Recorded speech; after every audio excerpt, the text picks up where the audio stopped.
I'm humbled and honoured by your attendance here tonight. Also, I'm deeply moved that I've got some people that were here from my childhood attending. In addition, I want to acknowledge Tufts University from Boston, USA for their Perseus project and access to the classics. Edith Cowan University, Perth, Western Australia for their postgraduate alumni library services. Project Gutenberg Online USA for access to many public domain books that were used in sourcing the information and understanding of what was going to be written in the book itself. A lot of that happened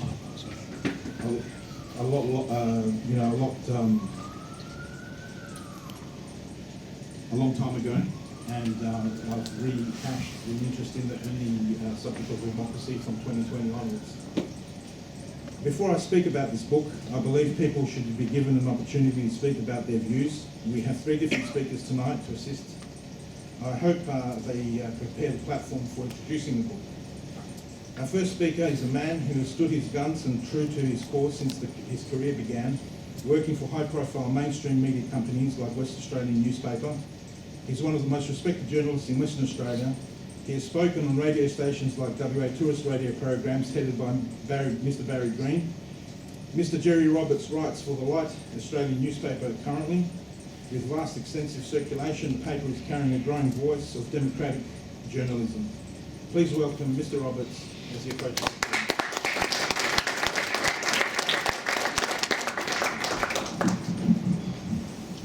Yeah, thanks, Tim.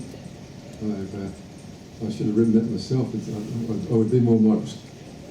The first time I heard about Tim and his book was a month ago, precisely, when I was sitting in my car outside the information centre in Wongan Hills, in our West Australian wheat belt. And I received a phone call out of the blue. Tim introduced himself. The reason I was in Wongan Hills was because I live in a neighbouring town and I wanted to go have a swim at the Wongan Hills pool. Unfortunately, the pool was closed. There was a notice saying it was closed. The other notice I saw there was a plaque saying the pool was opened in 1963 by Sir David Brand, the Premier of Western Australia, our longest serving Premier. I'm a newspaper reporter by trade, and I interviewed Sir David Brand, not in 1963, I was still at school, but 7 or 8 years later when he retired from Parliament. And I wrote a long series of 3 articles which were published over a period in the Daily News. It'll be in the archive somewhere. Tim introduced himself in this phone call when I was sitting outside the information centre because they were trying to find out when the pool might open again. I'm still trying to find out. The Wongan Hills time is much the same as Broome time. We don't need to hurry too much.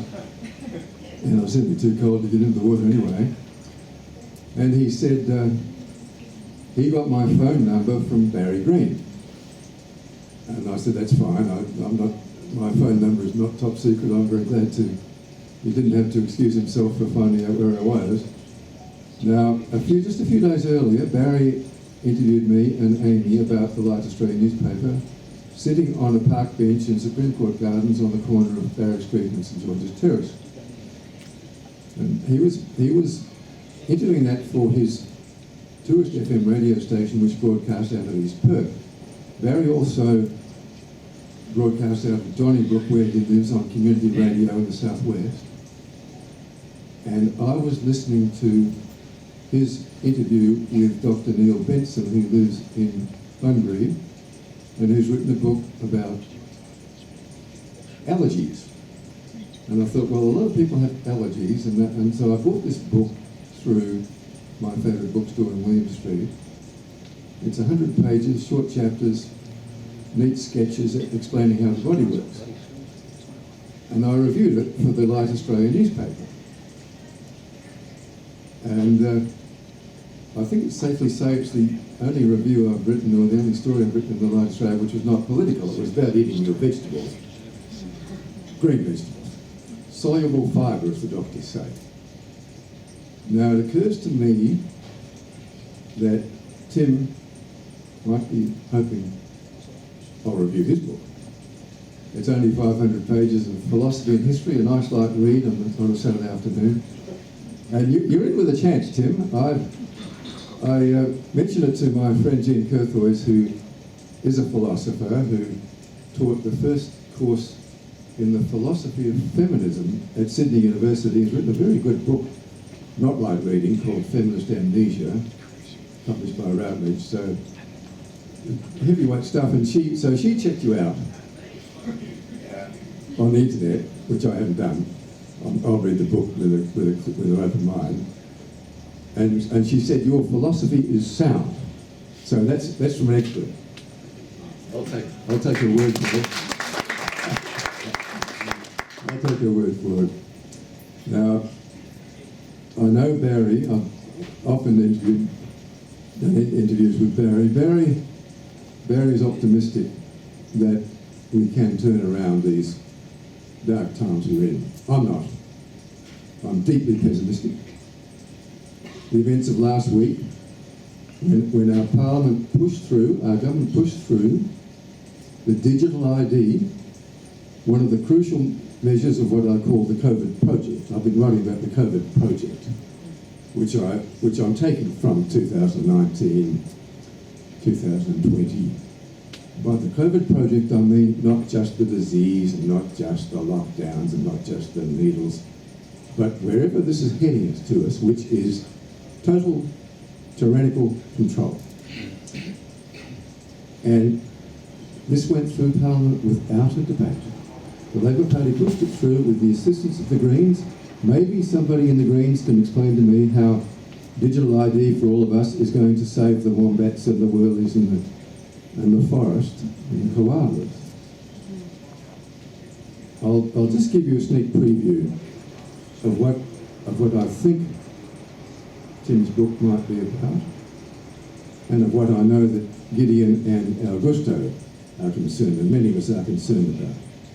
And this is, I'll just read you a few paragraphs of the review I've written for the 12th edition. The 11th edition of the light paper is here today. We put it together this afternoon, this morning, in a suburban backyard not far from here. We've packed it into 500 boxes of 500 papers, and it's going around Australia right now, being distributed by an army of volunteers. And the reason we're doing this is because the so-called mainstream newspapers and the mainstream media, by which I mean the ABC and Channel 7, are not covering the news. They are spreading propaganda and lies, and they're censoring the news. And to this day, to my knowledge, they have not interviewed a single person on the subject of COVID-19 who knows what he's talking about. I'll just read you a few paragraphs of what I think this struggle is all about. The book I've reviewed is a novel. It's the first time I've reviewed a novel. It's the Booker Prize winner for 2023. It's a wonderful book. It's called Prophet Song, written by an Irishman, Paul Lynch, set in Ireland. It's being described as a dystopian book, but it's not dystopia. This is what we are living in. This is what we are experiencing. We've seen it here in our own country. I'll just give you a few paragraphs of this, because the central character in this book is a mother of four, an Irish scientist, whose husband is a teacher who organises a rally, a protest, is arrested and never seen again.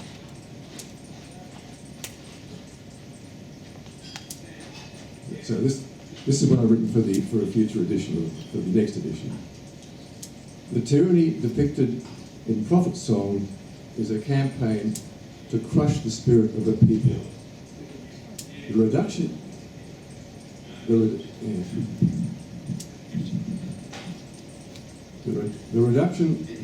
you got here? The reduction of a national population to compliant robots, as we have seen in Australia throughout the COVID project, is bad social policy and bad economic policy. We have to fight it. At the heart of the tyranny is an attack on the foundations of knowledge.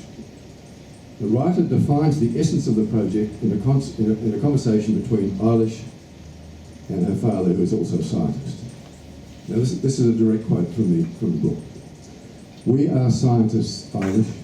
We belong to a tradition.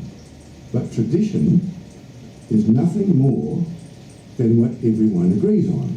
The scientists, the teachers, the institutions. If you change ownership of the institutions, then you can change ownership of the facts. You can alter the structure of belief, what is agreed upon. That is what they are doing, Irish. It is really quite simple. The NAP is trying to change what you and I call reality. They want to muddy it like water.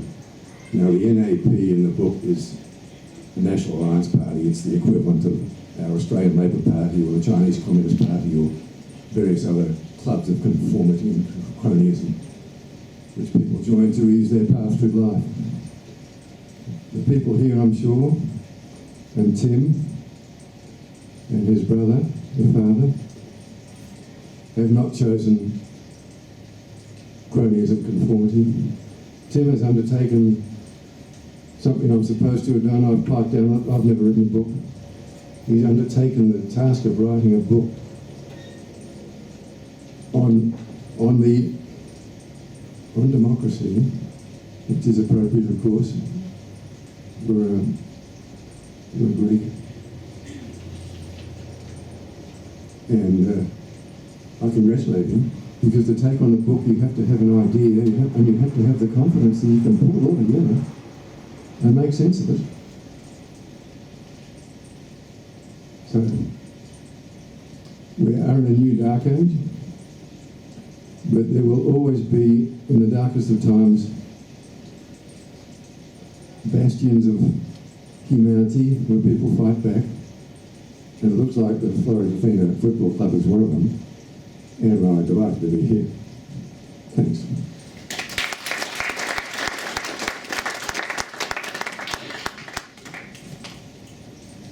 Thank you, Mr. Morris, for those words. Next, I would like to invite Professor Augusto Zimmermann. Augusto Zimmermann is a high-profile constitutional professor of law and prolific writer, among other things. He's very well known here in Australia and abroad. He's perhaps known for his role as the former Commissioner of Law Reform for the Commission of Law Reform in Western Australia. Furthermore, his involvement in politics and constitutional work make him one of the world's most respected professionals in the field of constitutional law. Please welcome Professor Zimmermann as he approaches the podium.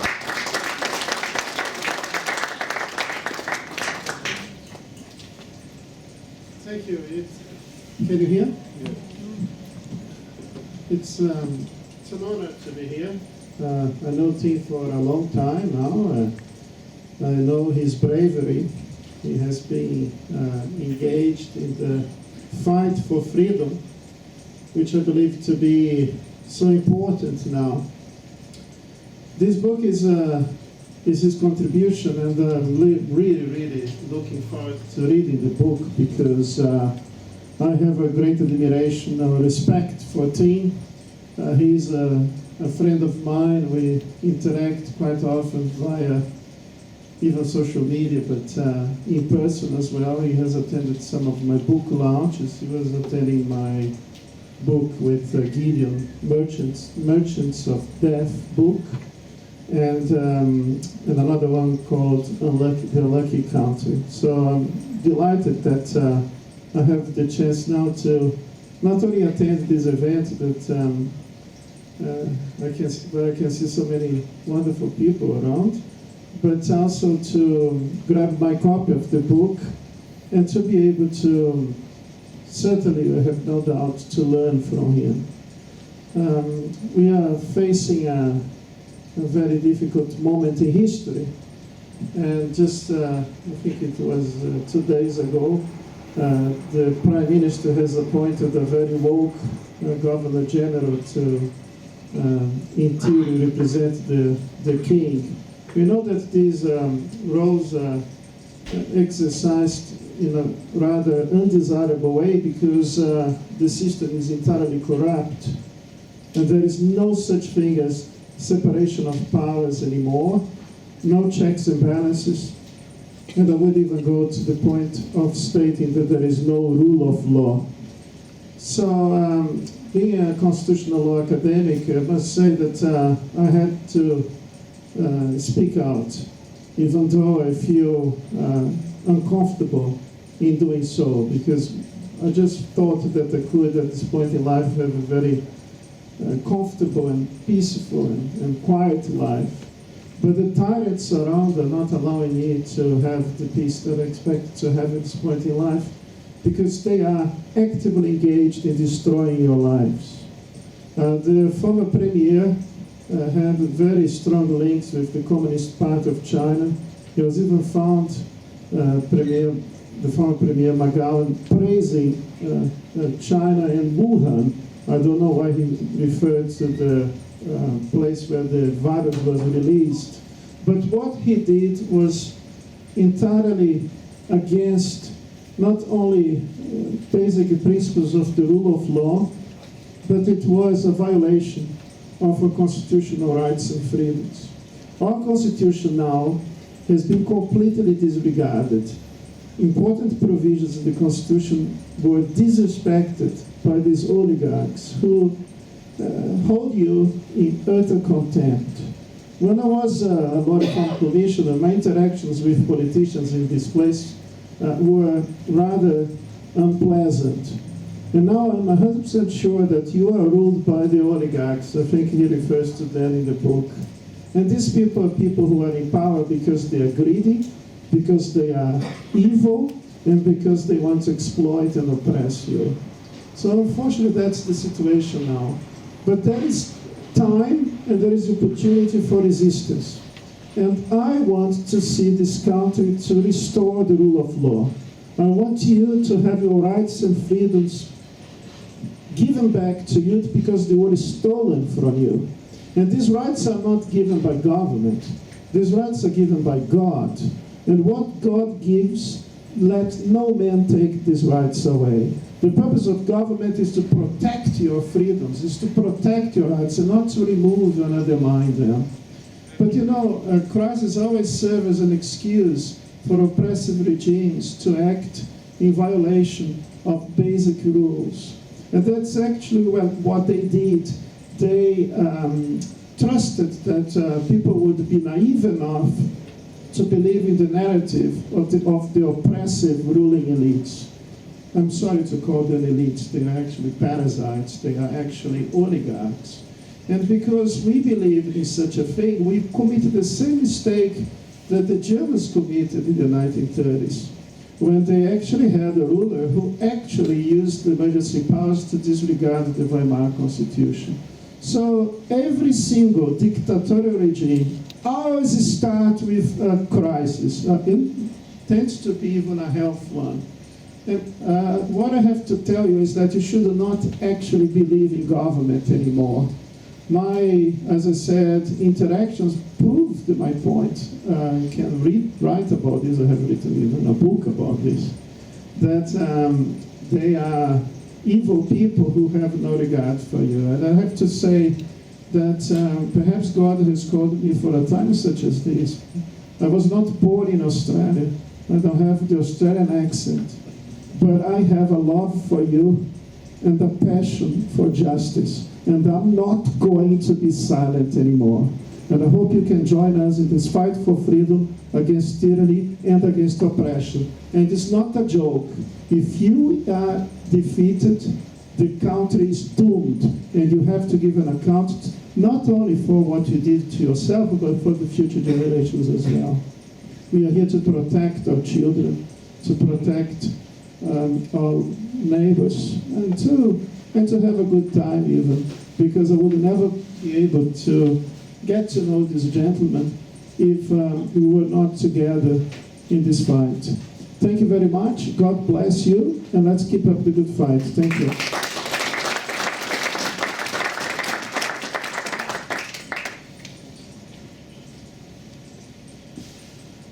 Thank you, Professor. Thank you, Professor.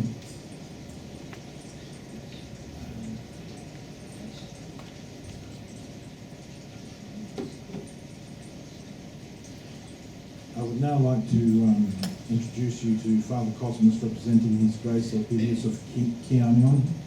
Father Kosmas is known to the community as as a qualified teacher, known as a theologian, priest, and archimandrite. Would you please welcome Father Kosmas to the podium, please?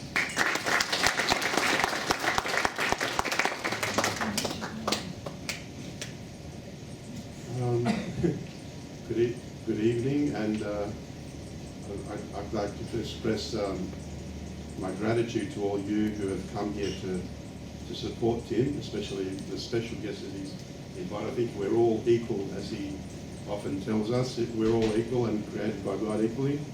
And although I've noticed both of you have spoken very well of my brother, which I know from a very long time, ever since I was born, actually. I've known my brother, but I know that he's put his heart and soul into this book, and it's not something he's just thought, I'm going to just go write a book. I think he's been thinking about doing this for a very long time. And these are the things that have been, not only himself, but all of us have been basically on our thoughts and in our minds about things that aren't quite right about society, and we need to fix them. And as pacifists, as Jesus Christ was a pacifist, there's only one way to do this, and that is information. And we need to inform the public about what is actually going on. I remember growing up in a school which was teaching us, in fact, what is a dystopian society, what is all that about, which I noticed that I don't think in this new age that this is actually expressed at all. The book 1984, I don't think is read in any of the schools. Brave New World, all these books that we were brought up with, and we know express what is a dystopian society, what is communism, what is, even books like The Animal Farm, which show us, what is a totalitarian government. These things need to be learned through the schools, and we obviously history is very important, and we even have a historian here, Dr. John Yanakis, who would appreciate that our history needs to be told, and we need to learn about our history in order to correct our ways. So this is something that needs to be expressed more in our schools, in our societies, and Tim, in fact, mentions this in his book, that we need to come back to educating the people. I'm very proud of Tim for writing this book, and I'm very proud of him for trying to educate us and all the people about these things that are going on in the world that need to be changed. And I'm glad that I'm in a room of rebels. I feel like I'm in a room of rebels here, but that is a good thing, because we need some people who can speak up, and Tim has associated himself with you for that reason, that he knows that these are people who can speak up. These are people who can bring change in society. Not only are we here to support you, Tim, but you see all these people are here just for you, to support your book and support you yourself as an individual, and to, more importantly, to support democracy and our way of life living. As you touched on, we fought, not us, but our forefathers fought for freedom in Australia, for freedom in Greece or whatever other country they come from Cyprus. There's different people here from different backgrounds. Germany, we all fought for freedom. So whether you're a minority or a majority, that doesn't make any difference. The 300 Spartans, for instance, were a small group, but they tried to make a difference. The Greeks who tried to liberate Greece were a small group. Did they think that they would win? No. But they fought anyway, because that was the right thing to do. And I think that is the point that we need to make, that whether we're small or less doesn't mean that, and we feel like we don't have the power, we should still struggle knowing what is the truth, what is the right way.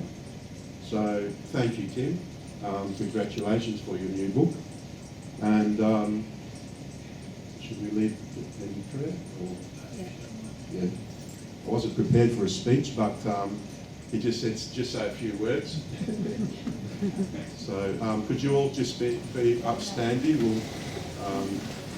We'll do a prayer before we have our drinks and just a blessing on the table.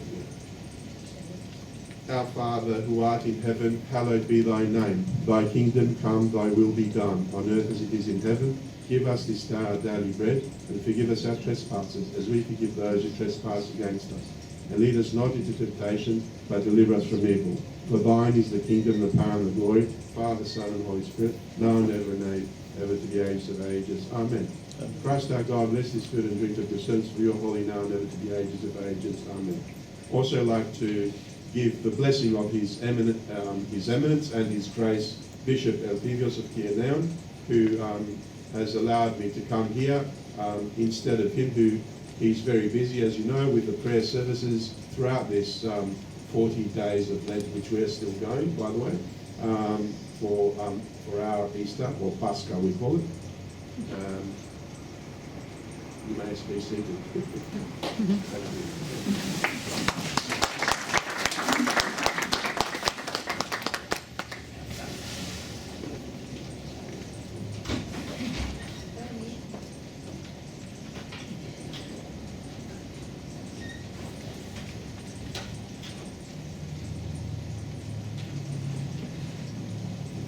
Okay, so I've got a 20-minute speech. I'm not going to hold you too long, and I think the food is going to come out soon as well.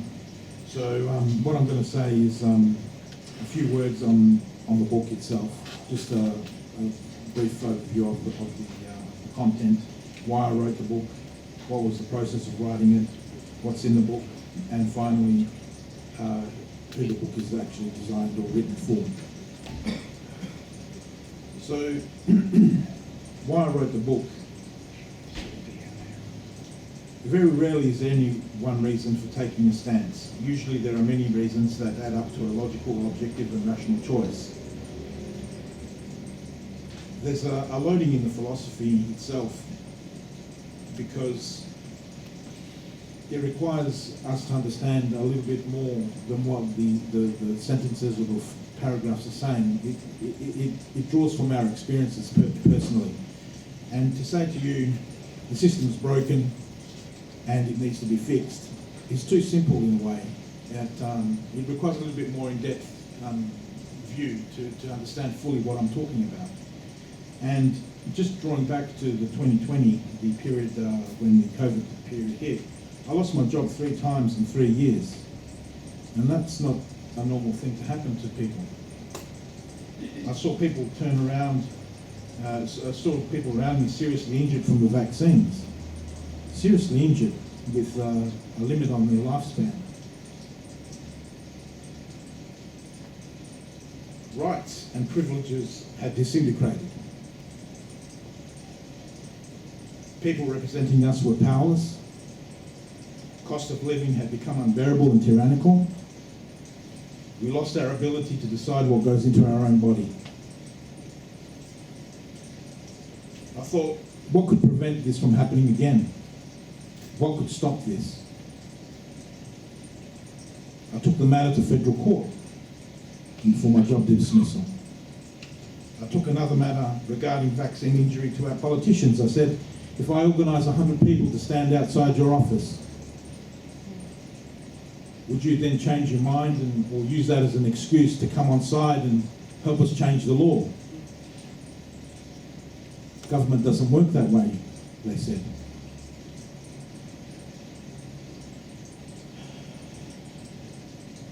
participated in many rallies, and as Augusto said, we've been close. I've been attending as many of these events as possible to see if there was an avenue, a pathway that we could take. We started websites, we started Facebook, social media, things like that. Yet all of this seems like throwing a pebble into the ocean.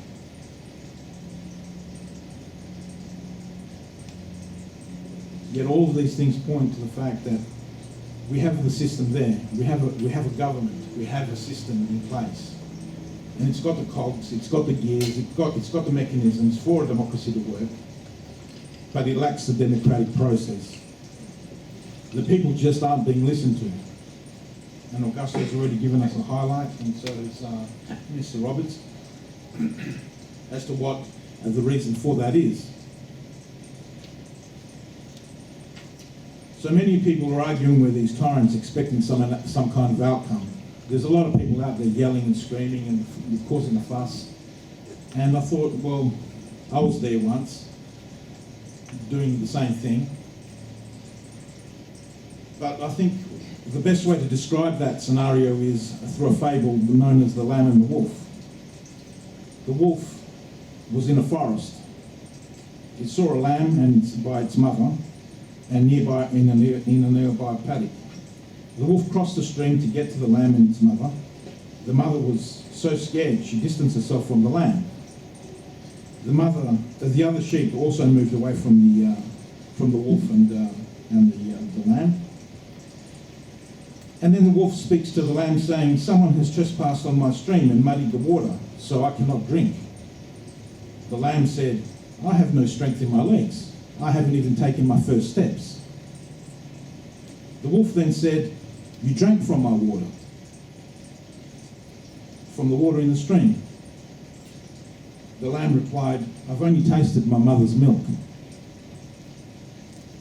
The wolf, frustrated, said, "Well, I won't be cheated out of breakfast," and he ate the lamb. And that's tyranny. No matter how much you argue, no matter what case you bring forward, no matter how justified it is, how right it is, that's tyranny.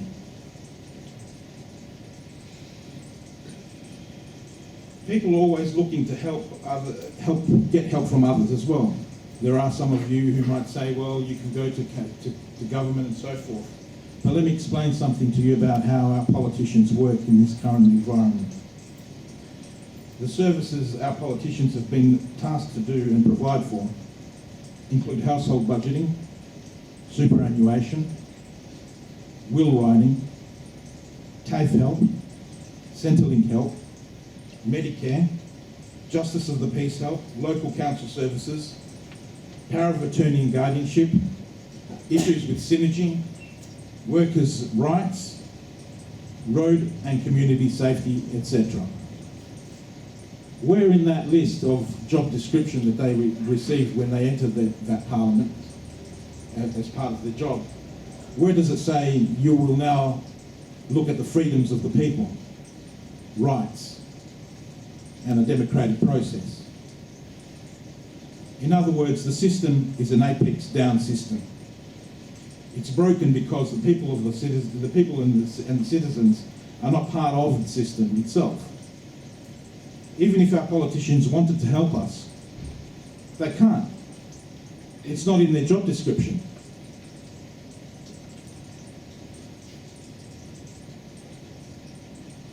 It doesn't say anywhere that their job is to listen to their constituents. That is one of the problems that we have.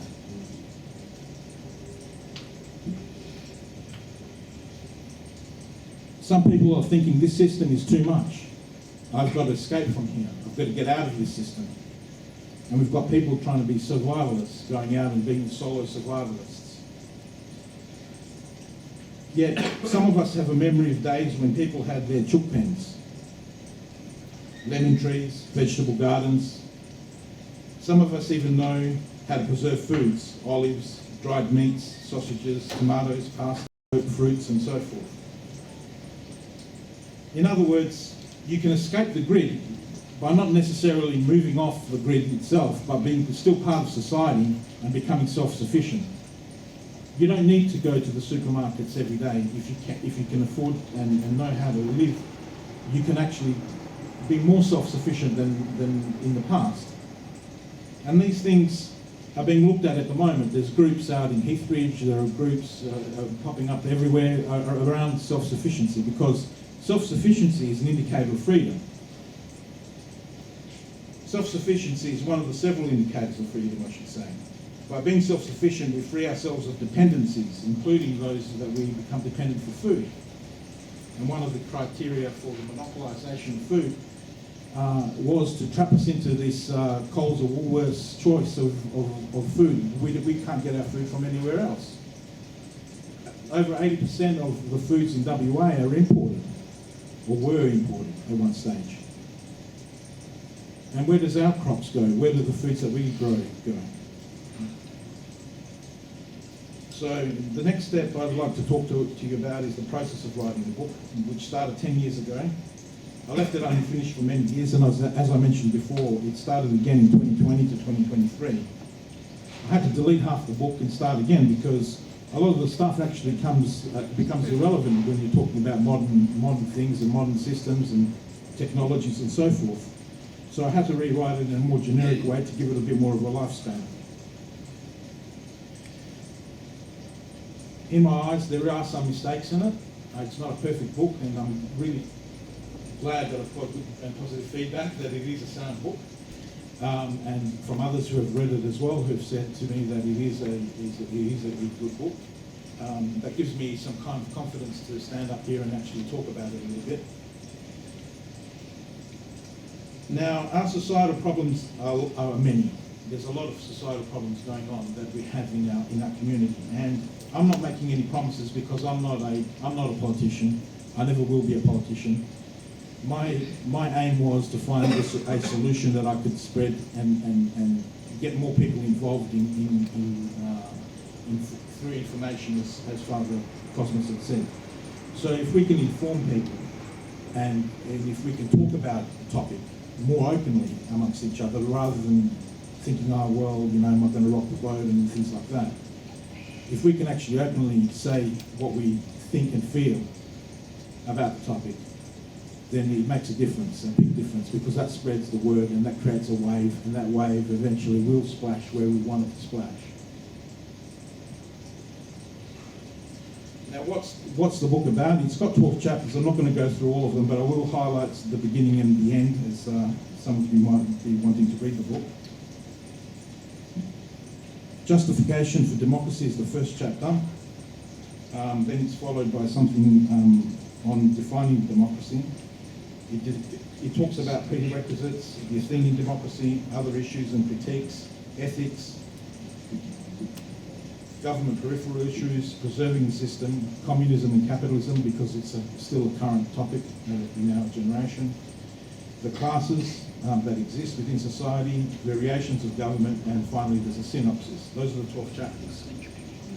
Now, there is a quote that's not in the book, and I probably should have put it in there, because it's to do with justifying what democracy is. And it's from Plato. It says, «Της δε ζημιάς μεγίστη το υπό πονηρότερο άρχεσθε εάν μη αυτός εθέλει να χύν». Which means the largest damage to incur is to be under worse people when a person does not want to take the lead. In a democratic society, you are the leaders. And if you're not taking the lead, you're going to suffer from people that are worse than you leading for you.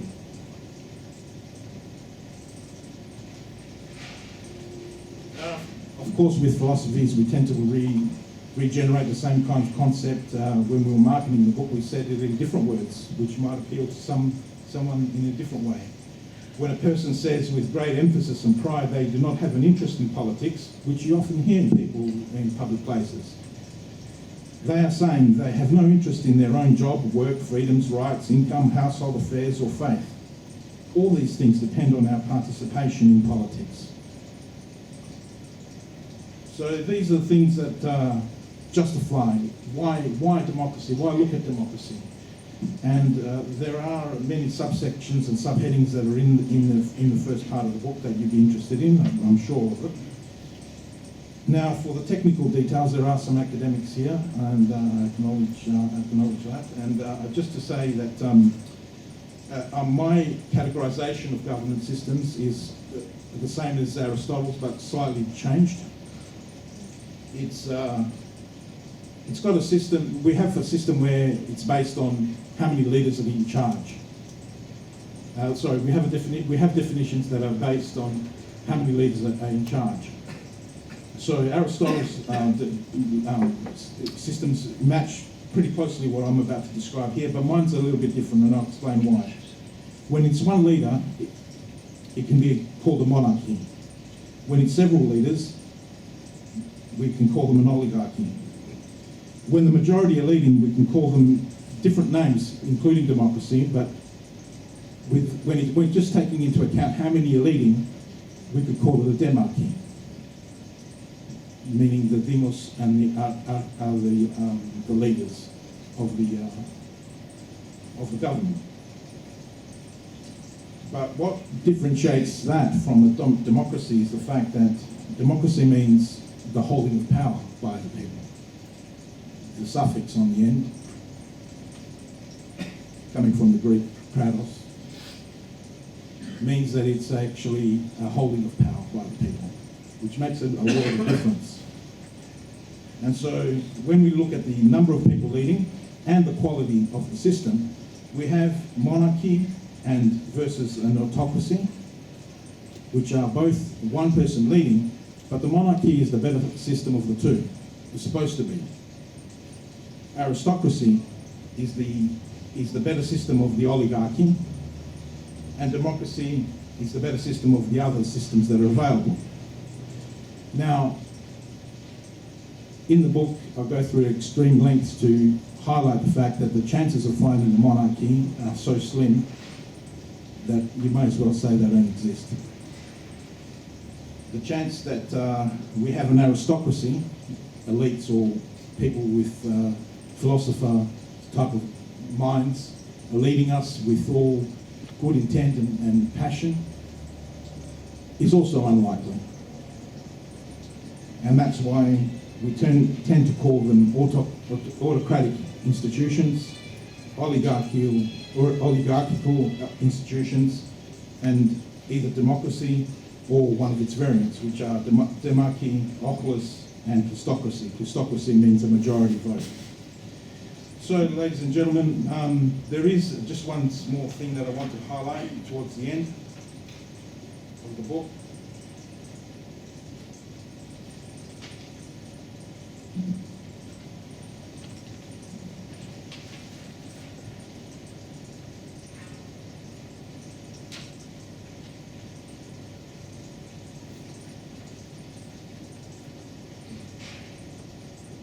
I'm jumping ahead of my own speech here to say that I fully subscribe by one phrase in the Bible which says, John 8:32, the truth was in front of our faces all this time. And all we had to do was find the courage to open up and speak the truth to others. And John 8:32 says this, και γνώσετε την αλήθεια και η αλήθεια ελευθερώσει ημάς. And that means, and you shall know the truth, and the truth shall set us free. And that's important to notice, that it says that you shall know the truth, and that truth shall set all of us free. Going back to the minority case that Father Kosmas has brought up, doesn't necessarily have to come from all of us knowing the truth. It's about you knowing the truth, and in that case, being able to spread that truth, and then eventually enough people will be able to make or create a wave, as we mentioned before. In summary, the book says, therefore, it is our obligation and honour to perpetuate the knowledge of what is a democracy. And it ends there, concludes there. And it also concludes my speech tonight.